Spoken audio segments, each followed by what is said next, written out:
if you really want to be transformed, you have to live an intentional life. This is so simple, I don't want you to miss it. Most people don't lead their life, they accept their life. And when you accept your life, you are living on things that are not worthy of your time and effort and energy. Now that's a powerful thesis. Leader understands transformation. They go to a whole new level of their leadership. And now people aren't just following you because you're going to help them be successful. They're following you because their life is being changed. Oh my gosh. And welcome back to Max Out, everybody. Today it's a real honor for me. I have a friend, but one of my true heroes in my life sitting to my side. It's a real honor for me, Ed. Thanks for letting me be a part of this. Thank you, John, so much. This is one of the few interviews I've even been a little bit nervous for. So. Oh, hey, listen, you're just dealing with an old man here. An old man. We're just going to talk about life and enjoy ourselves. This old man has sold 30 million books in his life, plus. Well, it's because I'm old. Give enough time. You can't sell 30 million if you're a young man. You can't do it quickly. You understand? You got to be old to do those things. You also can't sell 30 million books unless they're great. And so he sold 30 million books, everybody. This is somebody who's trained leaders on every country in the world. Every country in the world. Yeah. He's won numerous awards. He is known as the expert on leadership in the business world. There's multiple publications that have named him as such. And he's got a new book coming out called Leader Shift that we're going to talk about today as well. But I just cannot tell you what a thrill it is for me to have you here today, John. So thank you. Thank you. And Ed, it's my honor. Thank you. And it's what a great joy for us to talk and enjoy each other and talk about leadership and all the stuff that we love and adding value to people and have so many people join us. And our goal, obviously, is to add value to you. So hang with us and hopefully we'll give you some good nuggets and principles that can really help you be a better person and a better leader and add value to others. No question, we're going to do that. Do you mind, because I've followed you, people ask me all the time, obviously in my space, what books to read. And I could tell you, I have people I recommend first their scriptures. Second book I always recommend to everybody is Napoleon Hill, Think and Grow Rich. Think and Grow Rich. And then I say anything by John Maxwell. And that's honestly my answer. If you go to any of my social media posts, it's just, I'm not worthy. it's an absolute fact. Is it 80, so many books? I don't know, it's so much of them. I mean, but again, you can't write that many books unless you're old. You'll understand. It's tied in with old. But there's this thing with publishers where they don't want you to keep writing them unless they sell them, unless they're really good. Yeah, they want you to sell it to you. So you're pretty good at that. But I always recommend you. And, Thank you. And your books have shaped my philosophies about leadership. They've validated things I hoped were true about being a leader, and I've just learned so much from you. So I know everybody's going to do that today, but I want to know a little about you because I don't know the whole background. So obviously you were a pastor of a church prior to getting into this space, Skyline Church, right? In San Diego, California. I was a pastor for 25 years. Everybody, they're 25 years pastor. This particular church we're talking, by the way, before the interview, 3 pastors in 70 years. Is that not incredible? That's a great church. And I was the second one, I followed the founding pastor and loved it because I love to help people. Yeah. But I was with my publisher at a meeting and they said something that just changed my life. They said, John, we've been looking at the people who buy your books. And 2/3 of your books are bought by the business community. And I was totally shocked at I honestly had no clue. Because I was really, as a pastor, kind of writing more to the church community and the religious community. And I said, you're kidding me. They said, no. They said, you've become very popular in the business community because your leadership principles cross right over. And so the business people are going in there and they're grabbing your books to get the principles out so they can lead better. And literally, but now I'm a person of faith. Yes. So at that moment, Ed, I really felt God just say to me, and this is where you're going to spend the rest of your life, in the business community. And so I made, literally that day, made preparations to resign my congregation. We were in a major building program, so it took me a couple years to do it correctly and make sure that that they would have success after I left. But literally, that was the day that kind of changed me and had me. I went over to this entirely new area. That's interesting. So there's a calling on your heart, right? Definitely. And there are people that are listening to this because I get messages from them all the time that are in something similar, meaning they're in a career that maybe was their first dream. Yeah. You know what I mean? Like this was their dream. They thought this is what they wanted to do. They've gone down the road to a certain extent, but they're feeling this tug on their heart to maybe chase their passion or their mission. What would you say to those people? That had to be a difficult decision. You had all these people relying on you. Oh, of course. Well, first of all, if you're very successful, whatever you leave, you're leaving something that's very successful.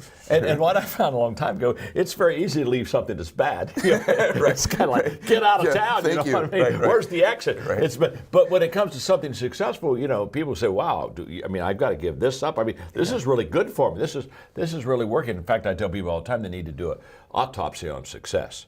Because the greatest detriment of tomorrow's success is today's success. Because the tendency is for me when I'm successful, Ed, to hold on to it and say, okay, let's not change anything. We've got the formula, we got it down. We're making some good money. We're helping some people. So let's kind of box it and kind of set it apart and let's keep it just as it is. And of course, that's a disaster. In fact, that's one of the reasons why I wrote the book Leader Shifts, is because I wanted to help. I wanted to help people understand that there's no such thing as leading people the same way forever. That you have to keep learning and growing and shifting and making those shifts in your life.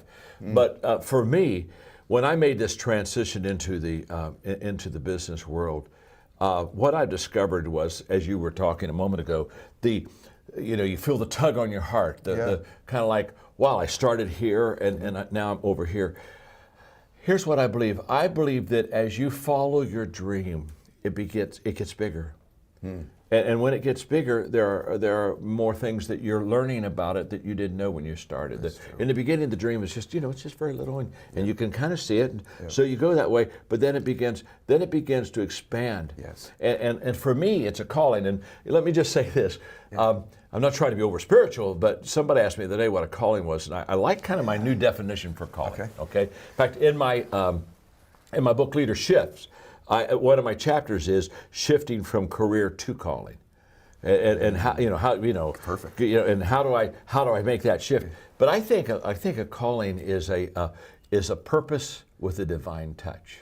Oh, that's wonderful. I love that. Isn't that good? Yes, That sounds terrible, but it is good. I'm stealing it. It is good. But it's you've got this purpose, but there's a difference thing, and that there's a higher touch. I was doing an interview in our John Maxwell company. We have a simulcast called L2L that goes out to hundreds of sites, and Tyler Perry and I were doing an interview together, and he wrote a book, and I love the title of his book, and that is Higher is Waiting. I love that. And I love that. And I think that a calling is you've got this purpose, but all of a sudden higher is waiting. There's a divine touch on it until all of a sudden you say, okay, this is more than just my purpose. This is our purpose, God's purpose and my purpose together. Beautiful. And you want to talk about a partnership. That's a good partnership. That's the ultimate partnership. That's the ultimate partnership. I love that. Yeah. See, I'm done. That's what I needed today. Did you grow up? I'm just curious. We're going to navigate in and out of different topics. Did you grow up in your faith? Was that something you were raised with in your household? Yeah. My father was a pastor. Your dad was a pastor So too. I grew up in a beautiful home. In fact, my father's still alive. Okay. He'll be in fact a couple of days he'll be 97. That's incredible. And that bodes well for you, by the way. Yeah, it really does. It bodes really well for me. But I was very fortunate. When it comes to parents, I won the lottery. I just many people we don't choose our parents. Right. But my parents, my mother unconditionally loved me, and my father had this, and still has this incredible drive and entrepreneurship and this kind of largeness about him that constantly expands his world. So as his world was expanding, we were growing up in it, and my world expanded. Yeah. And so I grew up in a leadership culture. Sure. I didn't even know what it was as a kid, but it was your environment. Yeah, it was just what it is. It's what it is. It's exactly right. And as we shift a little bit, but it is interesting to me because I have people all the time telling me that there's these things that hold them back from chasing that calling that you've described. And I think one of them is, maybe I'm wrong about that, but you grew up in the church, your dad was a pastor, you become one. I'm sure the family was very proud of that, right? Yeah. You'd achieved so much. Yeah. I imagine that adds to the difficulty that your family was so proud of something you had already been accomplishing. I find people all the time say that one of the things that holds them back is, well, my family doesn't support what I'm about to go do. Do you see that too? All the time, and I'm glad you brought it up. I wrote a book, I don't know, maybe 8-10 years ago called Put Your Dream to the Test. Okay. And it's just a good solid book. And in it, the kind of the thesis of that book was that the more valid reasons you have to accomplish a dream, the higher the odds are that you will. Oh, wow. Now that's a powerful thesis. So I mean, there's no cotton candy here. There's no hype stuff here. Yes. And so I basically looked at what are the valid reasons to achieve a dream, and there were 10 of them. Okay. And so I formed it in a way of questions. But the first question is your dream really your dream? And that's where we start, Ed. Because can I tell you something? If your dream isn't really your dream, ain't going to work. And I tell people in the book, hey, the first dream we have isn't our dream. Yes. It's our parents' dream. So my mom and dad, when I was 7, they thought I was going to be a musician. And so I'm taking piano lessons from the 7 years old to about 13. I wasn't any good in piano. It wasn't your giftedness. It wasn't my gift, but they're so proud. They go to my recitals and clap. You see, I'm living their dream. I'm playing the piano. I can't play the piano. I'm not very good at it. I'm not gifted, but it doesn't matter. I'm living their dream. Yeah. So what I tell people all the time is we start off our life living someone else's dream, probably our parents. So what happens is a lot of people as adults, they never switch. So true. And so they're still living someone else's dream. And again, it's like a biblical analogy. It's King, or David before he was king, putting on King Saul's armor. Yes. It's not fitting, and he's staggering around there. Well, I know a lot of people, they're putting on someone else's armor, and they just aren't going to achieve because it's not who they are. It's not their dream. Yeah, that's, by the way, everybody listening, just go back about 1.5 minutes and listen to that again, please, because that is so absolutely golden true.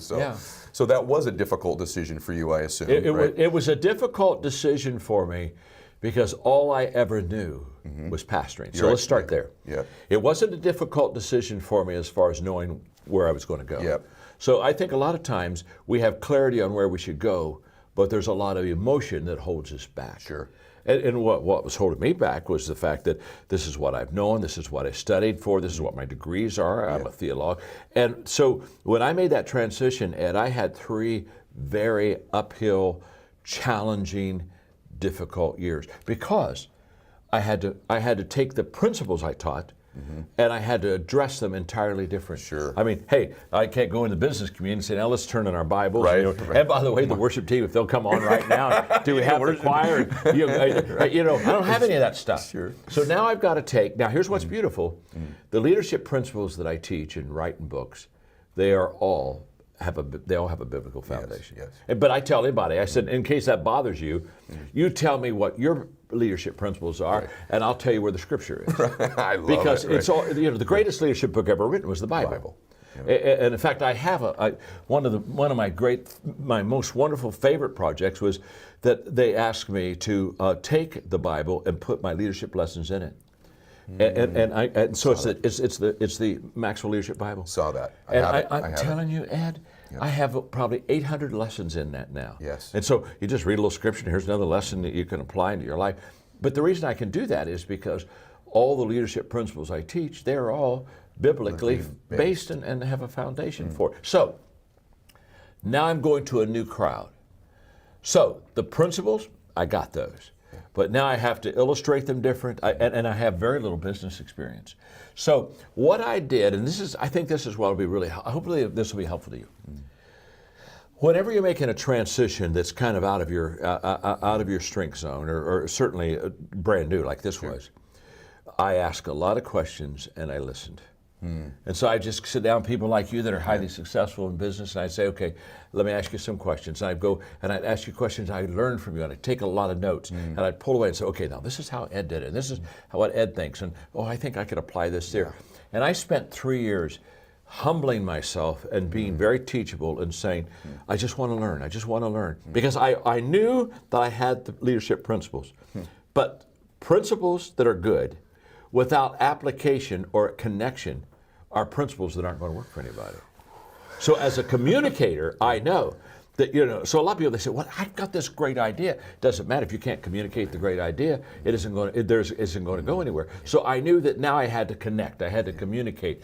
And so I'm asking a lot of questions, and it took me about 3 years to get my rhythm, but I got it. Yeah, obviously. And today, today I love the secular business world because it gives me a chance to to add value to them. It gives me a chance at times to be salt and light in their lives. And yeah, it's a really good thing. Amazing. Who thinks the guy leaving that church ends up becoming the most prolific, successful business leadership author of all time? It makes no sense. It's pretty incredible. I think what you said is really true, though, because I think first off, that dream starts a certain size and grows. The other thing, I talked about this with yesterday. Somebody, I think you'll agree with me on this. Also, the path to getting there will reveal itself as you go. I think oftentimes people think I have to know every single step in order to get to this ultimate vision. Come on. And it doesn't work that way, right? You have to get it revealed to you. It only works that way in a book. Yeah, right. Because what I tell you, see, here, what's this? I'm responsible, Ed, to move on what I see today. Mm-hmm. There's a whole bunch of people, they're wanting to hold and not move because they don't see 3 days, 5 days, 2 years out, whatever. And what I'm saying is, it's kind of like the lights of a car. If I go to the parking lot at night, turn on the lights and say, oh my gosh, I can't go anywhere, I don't see my house. Right. Well, no. Get in the car and start moving in the direction you're supposed to move in. And guess what? You only get about 300 feet of light. Right. You don't get you don't get 7 miles of light. Good. You don't get to see your house. You got to utilize the light you got so that you can get to where you want to go. And so many people they're uncomfortable with that light because it's not long enough. And what's around the corner? And the whole issue is you don't know what's around the corner until you go around the corner. Oh gosh, that's so good. And so you just so you have to be very comfortable, which I am. You have to be very comfortable with traveling, not having all the answers. So true. But can I tell you something? The only way you get all the answers is to go all the way through. Absolutely. You don't get all the answers on this side. And so if I've got to have it lined up and straight and right, and I feel comfortable with it, then I'll never be the leader. And I really believe this, Ed. I believe a lot of leaders fall short because they're unwilling to take what they know now and act on it. And so therefore, they never get to know what they could know. Oh my gosh. I believe that. That is an absolute fact. Yeah. That is the number one thing when I'm coaching people is their unwillingness to act now on what they know so that what they could know would be revealed to them. Absolutely. That's so wonderful. Yeah. All right, you're blowing my mind. So people will be so upset with me if I have the expert in the world on leadership in front of me. We don't talk a little bit about that exact specific topic on leadership. So I've talked on it one other time, so let's is give that it, right? Oh wow! Let's give it a shot. See if I can. You'll be okay. Let's see if I can do it the second time. You'll be okay. You may have to encourage me a little bit here, but we'll see what we can do. Yeah, absolutely. Lift me up a little bit. I'll do what I can, brother. So I think the beginning place is I think most people don't see themselves as a leader. Just that in and of itself, I think most people don't see themselves that way. That it's some mystical role in life. What would you say to somebody who says, "I just don't know that I am a leader or could be a leader"? Well, everybody's a leader, because leadership is influence. That's what it is, and that definition of leadership has served me so well for so many years. Yeah. It's in fact in my book, The 21 Irrefutable Laws of Leadership. There's the law. Great book. Leadership is influence, nothing more, nothing less. So when somebody says they're not a leader, I said, well, let me ask you a question: do you influence anybody? Sure. And almost always, I've had a couple maybe, that I'm not sure, but almost always I'll say, well, yeah, I mean, you have children, okay, you got your family, so yes. Now, it may be a little influence, it may be 8, 10 people, it may not be, but I look at them and say, okay, if you influence 8 or 10 people, you are a leader. See, what people think is they've got to have some kind of a title or position to be a leader. And so they say, well, I don't have a leadership position, so I'm not a leader. Well, you and I both know the position doesn't make you a leader anyway. Right. It gives you a chance to practice leadership. It doesn't make you a leader. So what I tell people is this: leadership is influence. So how do I increase my influence? Correct. Because if I influence 10 and next month I influence 20, wow, I've doubled my leadership influence. And so how do I do that? And it's a very simple answer. To increase your influence, you have to intentionally add value to people. This is where it all begins. So, Ed, let's say that I want to have increased influence with you. Well, my first question isn't, boy, I hope that Ed'll follow me. The first question is how can I serve you? What can I do to add value to you? So I'm going to ask you, how can I serve you? What can I do to help you? In fact, what's interesting, before we had this interview, I mean, it was cracking me up. Right. We were kind of trying to outserve each other. That's true. Right. Well, what can I do for you? Well, what can I do for you? That's right. I was just thinking and it was a beautiful thing, because all we were really doing is I'm trying to help you. Correct. And here's what I know: if I sincerely add value to you, my influence will increase with you. That's a fact. So we don't need to make leadership complicated. Just go out and intentionally add value to people, and your influence pool begins to expand. And after a while, I'm becoming quite a leader. So leadership isn't title, position. It's all about adding value and serving and making a difference in other people's lives. In order to do that, a lot of people are going to build an organization, build a team. They'll be in some sort of an environment like that. Nobody wins alone, it seems like in life. That's a fact. I was listening to the story you were telling, and I'd like you to share it about, there's the analogy of getting people in the right seats on the bus, but you have this wonderful story about when you played basketball. Yeah. About at the end of practice, your coach would do something very scrimmage. unique. This is absolutely illustrates this point so beautifully. If you don't mind saying that. No, it's a beautiful point. He would have the first team, the better players, 5 players, play the second team. And the only thing that he would do is he would put we who were on the first team out of position. And he always stuck me. I was a number 2 guard, but he always stuck me under the basket, guarding a guy named Doug Roth that was 6'8". Okay, and he'd put maybe our center out there with the point guard. Well, he's put us out of position, and they said, "Now stay in your position and play to 20." Well, what would happen is the first team would always lose. And he'd sit us back down and say, "Now, did you lose because of talent? No. Did you lose? No. You lost for one reason. You were out of position." And remember this: whenever you're out of position, you're going to lose. Well, what they did is, I'm guarding a 6'8" guy. They just throw a high pass to him. He's just dropping that belt over me the whole time. Sure. Well, you can't. And so it was a great teaching for me that no matter how gifted you are, no matter how committed you are, if you're out of position, you're not going to be successful. That's why everybody needs to find their sweet spot. What do I really do well? Yes. And on that, there's a point that I really want to make, and that is, I tell people, if you want to be highly successful, you've got to get into what I call the top 5%. Okay. So you got 100 people. You got 100 people here in whatever chosen profession you've got. You've got to be in the top 5. Yes. You got to get there, and you can only get to the top 5 if you're in your sweet spot. You can't get to the top 5 working on weaknesses. You can't get to the top 5 if I'm not in the area of my giftedness. So you've got to find out what you're good at, because that'll give you, if you're committed and if you got a good strategy and all this other, you got a good team around you, then that'll allow you to get in that top 5. And once you're in that top 5%, you're in good shape. You're going to do very well. And I tell, it doesn't matter what your profession is, you got to get in the top 5%, and you can only get in the top 5% if you're in your position, if you're in your sweet spot, if you're in your gift. Is there any technique, strategy, thought you have in order to identify what those sweet spots are for you? Oh yeah, trial and error. I mean, when I started, I started off as a pastor, and so I had a counseling degree. So now I'm counseling people. Well, it takes me about 6 months to realize I'm not any good at that. I'm not. It's not my gift. They're coming in and I'm listening to them, and then I say, well, okay, it's obvious. Here's your issue. Here's 3 things. And I write on a piece of paper and hand it to them and say, now go be healed. Do you know what I mean? Go be healed. And the next month they'd come back in. I'd say, now, okay, what are we in here for? well, I've got this problem. What's the problem? I heard last month. You know what I'm saying? Well, did you do the 3 things? No, I didn't do the 3 things. So you go back. Well, it wore me out. I wore them out. I wasn't any good. But that's what I was trained in. But it wasn't giving me the results. And one day, it took me it really took me 3 years. One day I realized that when you counsel people, you work on their weaknesses, and when you equip people, you work on their strengths. Oh, that's good. Oh.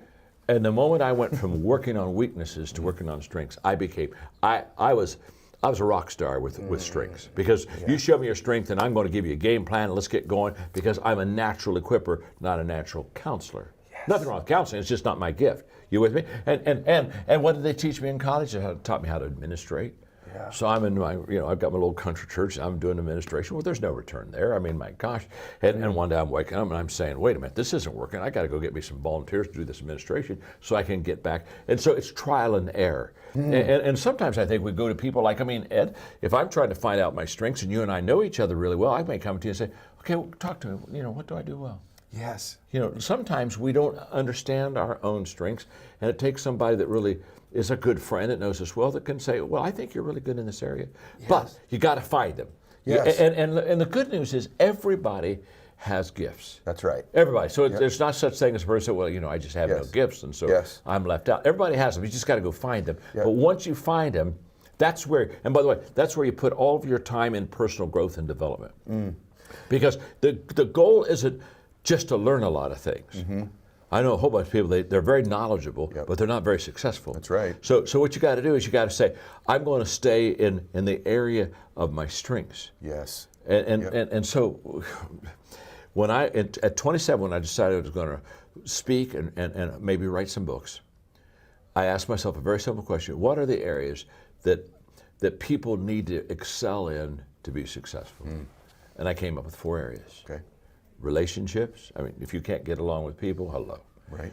Equipping. If you can't develop a team, you may have personal success, but you're not going to have You're not going to compound success because you don't have people helping you. An attitude of overcoming adversity and difficulty, the getting back up, not quitting, that whole process, and leadership, the ability to influence people. And at 27, I said, those are the 4 things I'm going to spend my life. And if you'll look at my books, almost all of them are in relationships, equipping, attitude, and leadership. It's true. And I found I found the sweet spot for people to success. Man. And so I wrote all my books in those areas. I'm going to tell you something. I've read of the majority of your books. And there was a window of time where I read every single one as they were coming out, and now I'm back in that cycle again with you. And for me, the last couple minutes were really valuable because I'm obviously acknowledged like you are as a good leader, and but in my own mind, I've wondered whether I am sometimes, because I'm not a great counselor either.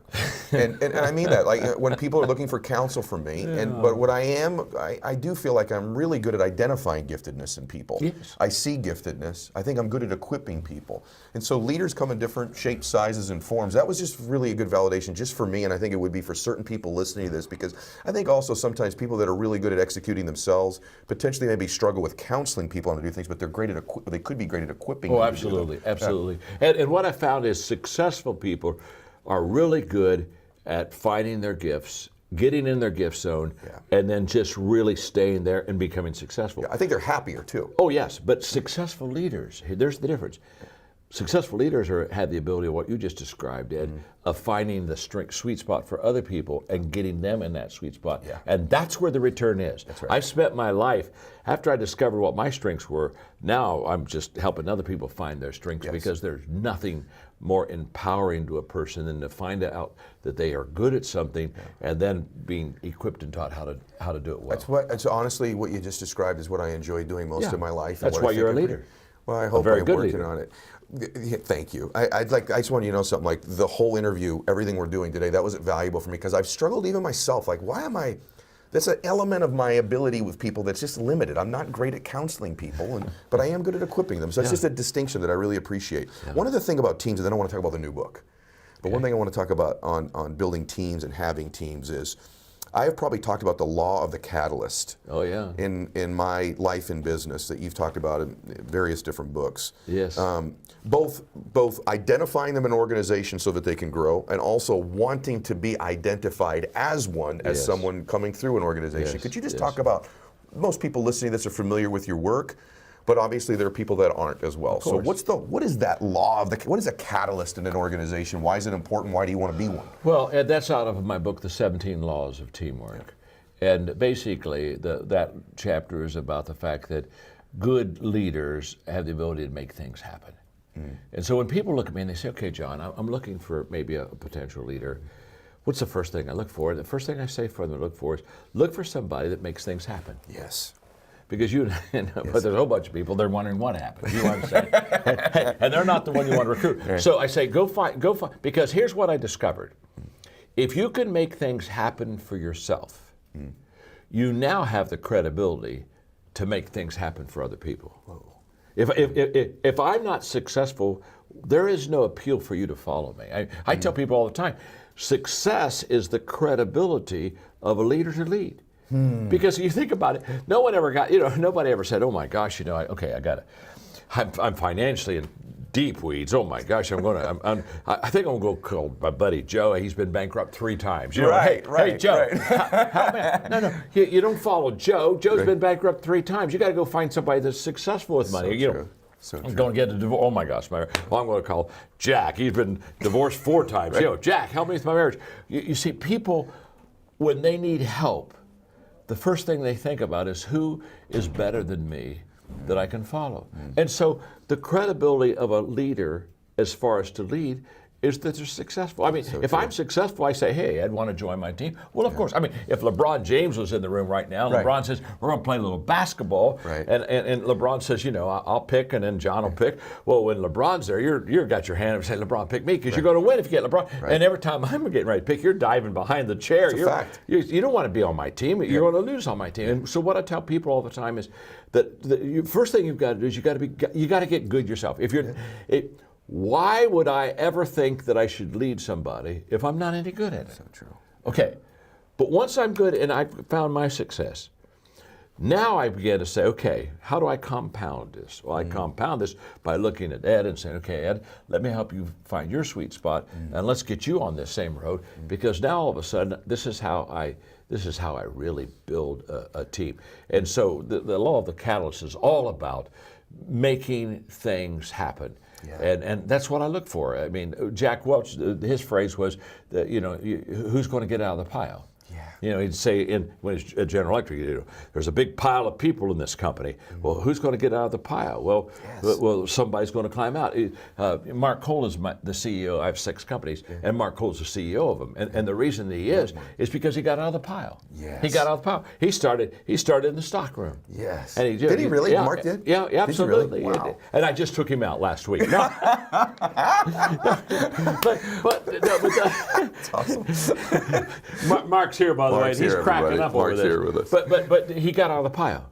Yes. In other words, everywhere he was, he succeeded. Yes. And everywhere he went, he won. Yes. And after a while, you just sit there and say, okay, I think I'll let him run this thing because he knows how to do it. And so for all of us, I say, before you go lead somebody else, just kind of get good yourself. So right. You're a mutual hero of mine, friend of yours that we were talking about off camera, Art Williams. Oh, and my. How important is leadership, right? And Art would used to say, and still probably does, say, you want to show me any church, Boy Scout troop, football team, company, I'm going to show you something being run by a leader. That's right. And in every great company, the leaders are great at identifying catalysts. I mean, and when you find them, pay them well, keep them, because they're priceless when you have them. Somebody, I'm sure Mark's over there nodding his head that you should even pay them even better. So, but I wanted to say something to you about your books that I think are just, they're such great reads.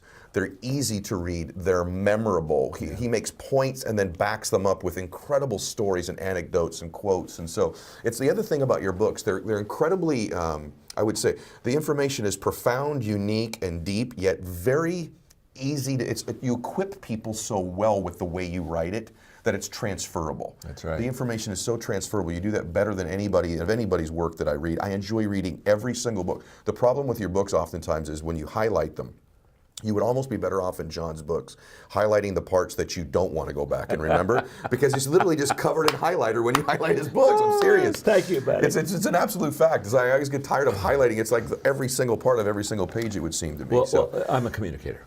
So let's start here. An educator takes something simple and makes it complicated. I mean, think of all, think of all my college, all this stuff. I mean, in an educational world, if you're not confused, they're not happy. So true. I mean, their sentences are a paragraph long. I mean, by the time I get down to the paragraph, I forgot what the first part of the sentence was. I got to go back and read the paragraph. Instead of short sentences, I'm dealing with a paragraph.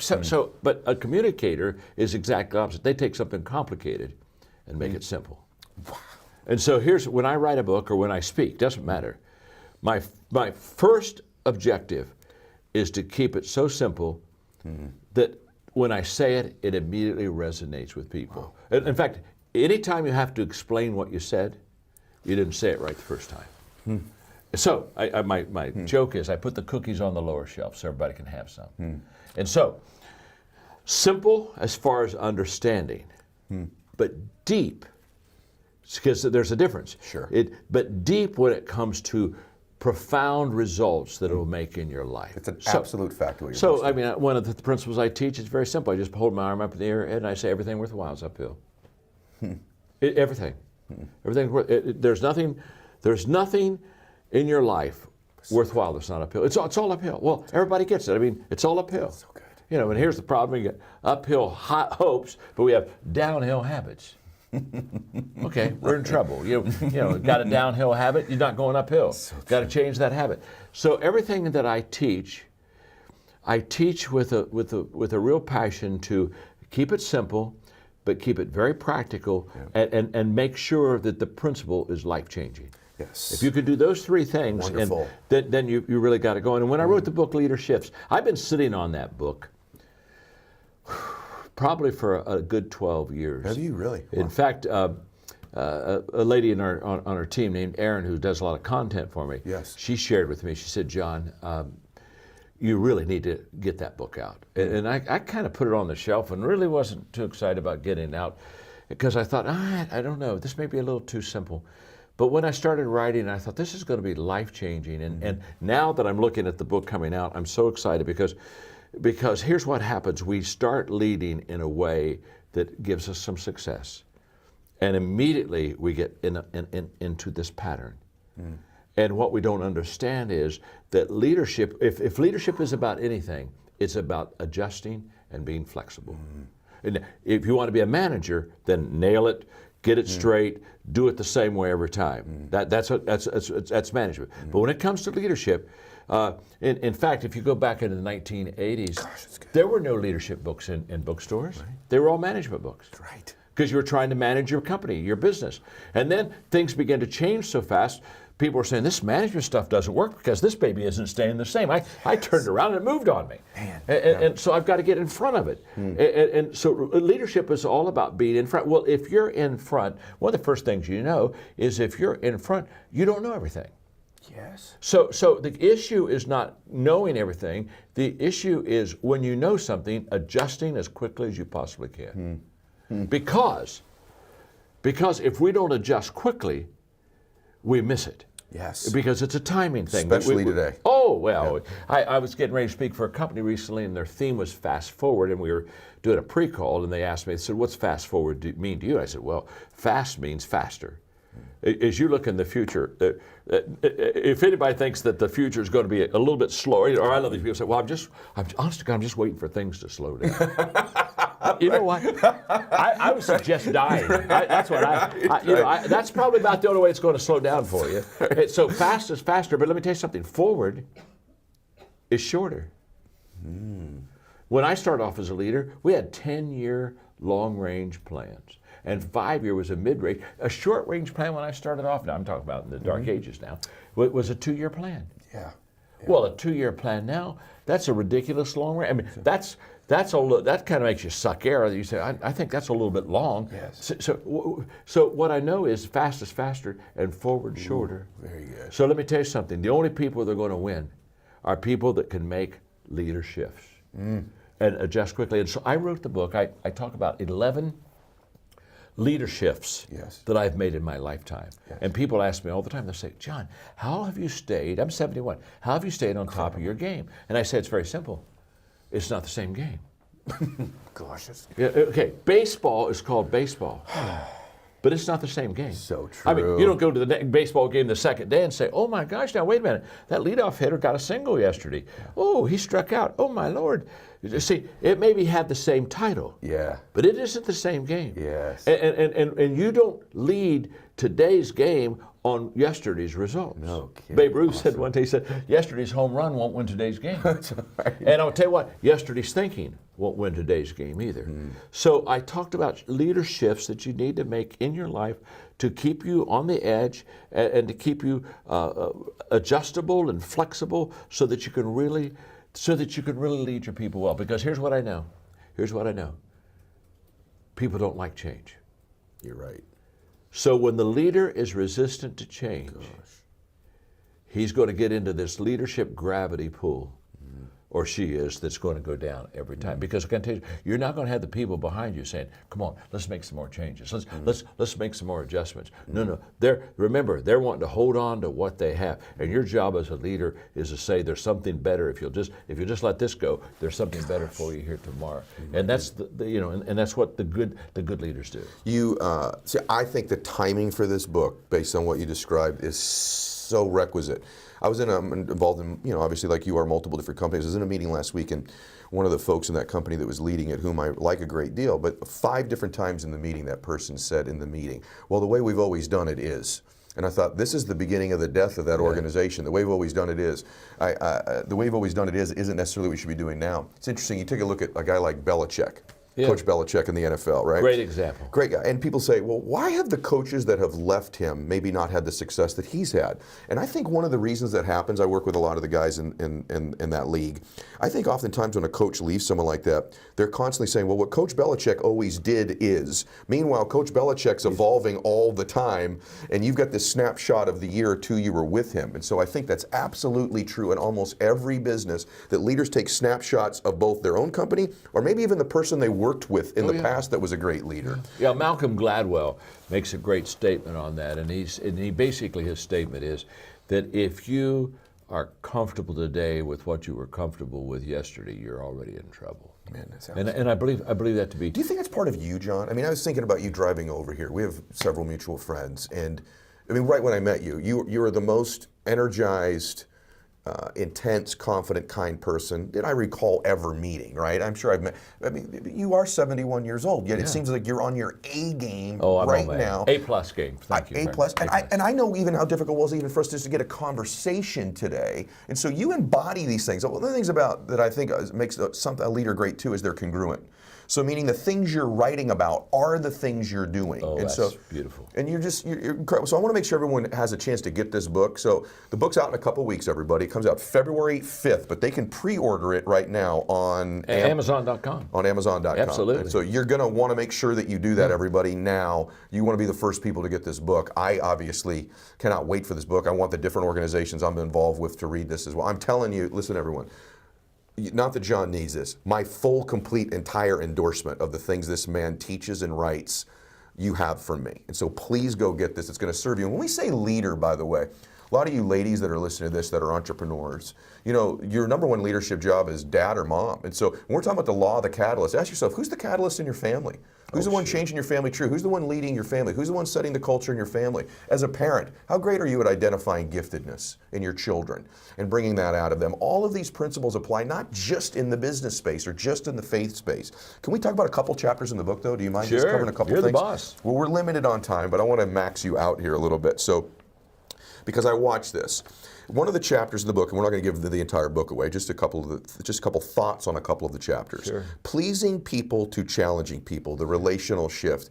So many leaders are afraid to or unwilling to challenge people, I think oftentimes. Perhaps that's because they haven't built the relationship with them that they need to. I'm not sure why that is, but can you just speak to, what do you mean by pleasing people to challenging people? Well, that was one of my most difficult shifts. Because I grew up in a very wonderful home, relationally strong.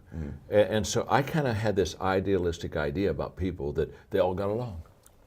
And so when I started pastoring, it didn't take long. It's kind of like, whoa, they're not getting along, and and they're supposed to be people of faith. And and so here I am in an environment which basically grew up with very little contention and strife, and so I'm having it. And so my first thought is, well, I'm not leading well. My gosh, if I was leading better, they would all be happy. And so my goal for about the first 3 years was to make everybody happy. So I'd go around, and if you weren't happy, I'd run over and say, okay, what do I need to make you happy? And of course, you've got a long list. So I'm over there, I'm trying to fulfill that list. I'm going over there, and what do you make you happy? And after a period of time, I began to realize this is not leadership. My goal isn't to make people happy. I'm not a clown, I'm a leader. My goal is to help people. And all of a sudden I realized when you help people, they're not always happy. And so my responsibility is to help you, not satisfy you. And so when I was writing the 21 Irrefutable Laws of Leadership, I was signing books and the 21 Laws, and a guy brought the book up to be signed, and so I'm signing, and he said, I disagree with one of your laws. And I said, oh, that's okay. And I signed it and handed it back to him, and he just stood there. Looked at him and said, I don't think you hear me. He said, I disagree with one of your laws. And I said, okay, well, that's okay. And then I realized that it wasn't okay with him, that it was okay with me. you, right? That he disagreed with one of his laws. And that's what I looked at. I said, I didn't write the book to make you happy. I wrote the book to help you. It's like a person says, I disagree with the law of gravity. Well, it's okay. Go to a 4-story building, jump off, you'll buy into the law of gravity. I mean, the laws don't ask you if you like them. The laws say these are the laws. You got to learn them. And so it was a tough adjustment for me to go from trying to make everybody happy to understanding that there's some loneliness in leadership, and there are times you make decisions that people are not going to be pleased with, but that's leadership, and that's what we're supposed to. I can't wait for people to read that chapter, because I do think that is it's a huge stumbling block for people. So. Well, again, everybody, this is Leader Shifts. It's out February 5th. You need to get your hands on this, and I don't want to make sure that we give away the book. So I just want to ask you one more question about one thing in the book, just because I need to know at least 5% of the chapter from you. Okay, and then we'll get. I want to know what you meant by train leaders to transformational leaders. Just what that means, and then they can obviously read the book to get all the details. But what's a trained leader compared to a transformational leader? Well, now you're in the core of my calling, because I have an organization, a nonprofit organization called Equip. And so it's designed to train leaders. And so we, especially in the faith community, made a commitment to, we started off with what we call a 1 million leader mandate. Let's see if we can train 1 million leaders in the world. We accomplished that, and again, as you go, the vision expands. And I said, now that we trained 1 million leaders, I wonder if we could train a leader in every country of the world. Man. And so we focused on, and in 19 years from starting this organization, in the 19th year, we had trained 5 million leaders in every country of the world. We are the largest leadership training organization in the world. Wow. And it was so fulfilling and so satisfying. I mean, and so the board, we got together. I mean, we're obviously we're having celebrations and parties, and we hit this. And so we're in a board meeting, and it was kind of like, wow, look what we did, look what we did. And all of a sudden there was a restlessness within me. And I said, you know what, I think there's a level higher than what we've done. And they're all looking at us, what do you mean we trained all these leaders? And we went into, I bet, about a 3-hour discussion that day with my board, because a lot of them said, boy, let's end it.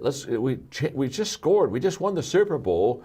And here you're kind of wanting to dive back in. And what I told them was, I said, well, the good news is we've trained leaders. So leaders know what to do. But just because you know how to lead doesn't mean you're changing lives. And I said, I think there's a higher level of leadership than trained leaders, and that's transformed leaders. And so we've got to figure this out. And honestly, even my key people, they looked at me and said, boy, I don't think we understand this transformation. What's transformation? And what I told them was, I can't explain it, but when you see it, you'll know it. Oh my goodness. And so we started going in and developing the identity, the characteristics of a transformational leader. And then we started understanding that if people are going to be transformed, it's got to be in small groups like round tables, not in massive audiences. And we'd trained in auditoriums and massive audiences, and people are taking good notes, and they're learning it. But transformation happens when you and I are talking, and you're encouraging me and challenging me, and I'm asking questions, and we're having that give and take. So we said, let's go see if we can transform countries. And we started with Guatemala. And there's just 3 things to think about. We start top down. We don't even go into a country unless the president asks us. Mm-hmm. So we come in by the invitation of the president. We have 22 presidents of countries who have now asked us to come in and do transformation. So I mean, the line's getting long because things are. So top down, because influence filters down. It doesn't filter up. So I mean, we go, with top government, top business, top education, top religion, top media, top arts. We go and we get permission. So it's top down, but then transformation also. It goes small round table to big. Mass movements don't begin with a mass. Mm-hmm. They begin with a few people. Mm-hmm. So it goes, round table, small, big, and then we teach values, because what changes people's lives are values, which is inside out. It's inside out, small, big, top down. And we've got this strategy, Ed, and we've trained 500,000 people in Guatemala now. Oh my gosh. And we're going for the tipping point. 10% of a nation we're wanting to be in round tables because that's the tipping point. Sure. Malcolm Gladwell talks about. And we're in Paraguay now, and we are in Costa Rica, and I just came back from Kenya. I went to Saudi Arabia this year, and by the invitations of the leaders, of the country. And so it's so exciting. And so in leaderships, I talk about transformation, and it's just one chapter, but it was a shift I made, and it was a great shift. And but probably every book I write from now on, I'll have something transformation because we're seeing such life change, and I'm living and watching this that it's kind of like it's contagious, and I'm wanting to share it with others because I think that once a leader understands transformation, they go to a whole new level of their leadership. And now people aren't just following you because you're going to help them be successful. They're following you because their life is being changed. Oh my gosh. And that's a whole different game. You everybody, I know you're hearing this, and we've taken so much of your time, but this man's, you're just a treasure. I mean, there's one of him, everybody. There's nobody like this. There's no one that has this depth of understanding, this depth of faith, this depth of character. The ability to communicate is, when we were driving over, I told my wife, I said, just the minute he opens his mouth, it's just beautiful. When you hear the deep voice and his cadence, and I just feel like I love being in your presence because I feel like I'm with somebody who's chasing the calling of their life, that's fulfilling their purpose, and I just think you're a treasure. And I want people to get leaderships, obviously, in Amazon February 5th, but I also want them experiencing you beyond that. And so other places they can find you are social media. You've got a couple million people. Is it John Maxwell on all of the social media platforms? We'll put it up on the screen here. It's johnmaxwell.com. They can go to that. And I have a coaching company. Oh my gosh. Yes. We started a coaching company 7 years ago. We got over 20,000 coaches in 152 countries now. And they can find that through johnmaxwell.com? Or johnmaxwellteam.com, yeah. Okay, John Maxwell Team, and also Instagram, Twitter, all of the platforms. Follow John, guys. You want to be wouldn't you love to be hearing this sort of stuff on a very regular basis? And so not only should you be involved with his books, but you should be listening. A couple more questions before we go. Personal ones, though, if that's okay with you. One of the things I've admired about you all of my life, obviously, is that I'm proud when a man of faith is willing to be bold about it, but also just watching successful men of faith. But I'm going to ask you, if you don't mind answering. No. I'm curious personally, and there are people listening to this that are at this place in their life too. Have you ever struggled with your faith? Have you ever doubted your faith? I've struggled with my relationship with God. I've never struggled with my faith. Okay. And that's not because I'm a highly wonderful spiritual person. I am an automatic faith trusting person. Okay. I don't have a lot of cynicism, skepticism in my life that kind of makes me kind of look. In fact, probably my strength is my weakness. I'm very trusting with people, and so the good news is everybody feels very embraced. And the bad news is that I can certainly and have had times when that wasn't the best thing. So with my faith, as far as my faith in God, that's never. But my relationship I have, it's always centers always around one thing. See, I believe that the key to success for a person of faith is obedience. So if somebody said, John, how can I have a successful walk with God? I would just say, obedience. Because that's how we get into the rhythm of a relationship, is obedience. And there have been times I've been disobedient. Okay. And what I tell people is when you're in the rhythm of a relationship with God in obedience, it's very natural. I don't get up and say, oh, I'm really obedient today, and oh my gosh, woo. Yeah. I'm just in that rhythm. Sure. But what I tell people all the time is if you're in a rhythm of obedience and then you do something wrong, it just stands up. It waves a flag. It's like you may not know you're always obedient, but you will know when you're disobedient. And there have been times when I put myself over God and put my own desires over God, or my own will, or my own way over God. And I feel kind of comfortable with that because David did that. And what did God say about David? He's a man after my own heart. Yes. And why did he say that? He said that Not because David was a perfect man, Right. but it was because every time God began to deal with him, David's great desire was to get back over to that rhythm of obedience again with God. I mean, he didn't resist him. He strayed, but he came back. So, oh my gosh, I got to get back over in that rhythm. And I think what God looks for in us is not perfection, but I think He does look for us to have a heart to serve Him and to love Seek Him. Him, too. And to seek Him. Does that make sense? It does. That's a wonderful answer, and I appreciate you being willing to answer it too, because I think sometimes people observe somebody like you, maybe me once in a while, and they think that we never have any struggle like that, or that we live perfectly all the time. And I think that vulnerability helps so many people. I get very uncomfortable with the leadership pedestal. Yeah. Very uncomfortable, because people want to put me there all the time because they look up and they kind of admire what you've done. And I had a great mentor that helped me many years ago that really centered me. And here's what he said. His name was Fred Smith, and he said, John, in fact, I will never forget. Fred Smith? No, not the Express guy. Another Fred Smith, out of Dallas, who was also a very successful corporate CEO. But he had been to, I'm just a kid, and I've got the 10th largest church in America, and I'm 31 or 32. And he took me out to a long lunch on Sunday after church, and he said, John, great service, wonderful. And he said, I really need to teach you something about giftedness. And what he told me, Ed, was he said, your gifts are greater than you. And he said, you have these amazing gifts, and so people, they're attracted to what you do, and they'll say, John, you're amazing. He said, when people tell you you're amazing, always understand that they're confused. You're not amazing at all.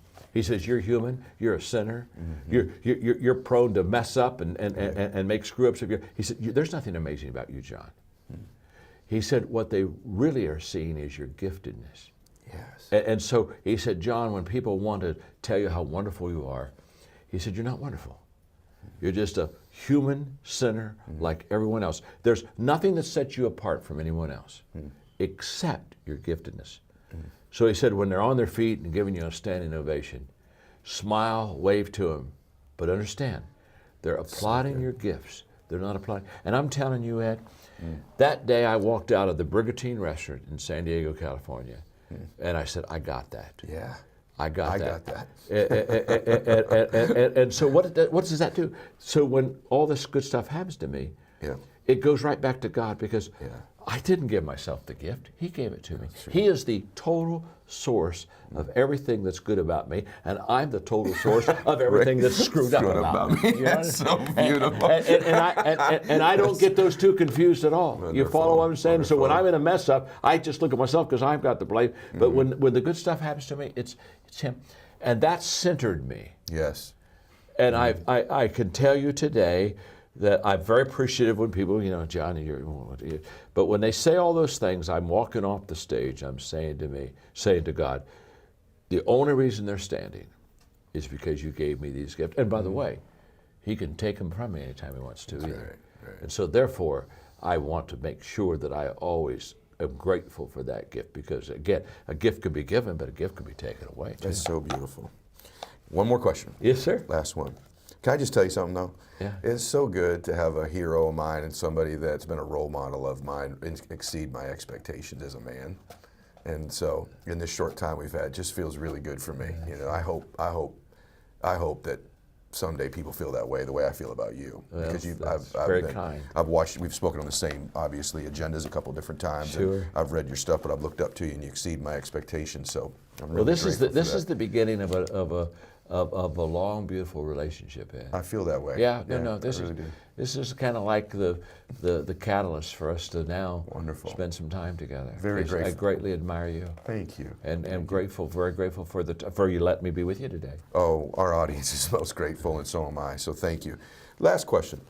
I want to ask it on behalf, because we both started out. Let's help people today, and obviously you've done that in many folds over. But there's people watching this. They say, look, I'd like to start to transform my life. Yeah.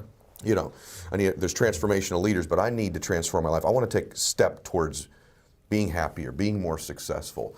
And they had a minute with John Maxwell. They ran into you in a coffee shop. They said, Mr. Maxwell, I've got a question for you. Yeah. What would your advice be to me about just transforming my life? What would be the step you would take, the thought I should have, the action maybe I should take? Your answer to them would be Yeah, what? well, and in fact, I'm going to talk to him right now. Being a person of faith, the first thing I would share with you is a relationship with God, okay? And if you don't have a relationship with God, you're my friend, love you as much as someone that does, so please understand that. I'm not trying to convert you. It's just that when you find something that really is beautiful, you want to share it with everybody. And I remember when I became a person of faith, the verse that grabbed me the most is the verse that says, if a person is in Christ, he becomes a new creation.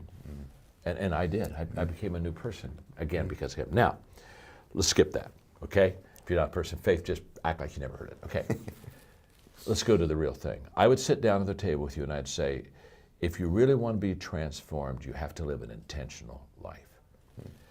This is so simple, I don't want you to miss it. Most people don't lead their life, they accept their life. And when you accept your life, you are living on things that are not worthy of your time and effort and energy. And you heard me say in a moment, everything worthwhile is uphill. The reason I want you to understand that is to go uphill, you have to be intentional. Nobody ever went uphill by accident. You've never read a book on accidental achievements. You have to be intentional with what you do and who you are. And so I would just say to you, find your strengths, become very intentional, and commit your life every day to it's all uphill. It's all uphill. And listen, Ed's very successful. He's got great businesses, he's made a lot of money. Can I tell you something? It's still uphill for him. See, the great mistake we make is we think, I'm going to go out and make enough money, and there's a day when I can relax and I can rest and everything's going to be easy. Can I tell you something?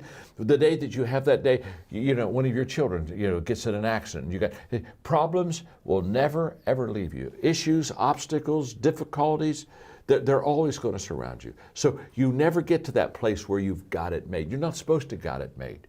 You're supposed to add value to people, and it's all uphill. Oh my gosh. So the moment I understand that, then what happens is I commit myself to it, and then it becomes a beautiful uphill climbing life. Because one thing that's beautiful about going uphill is the scenery is really good.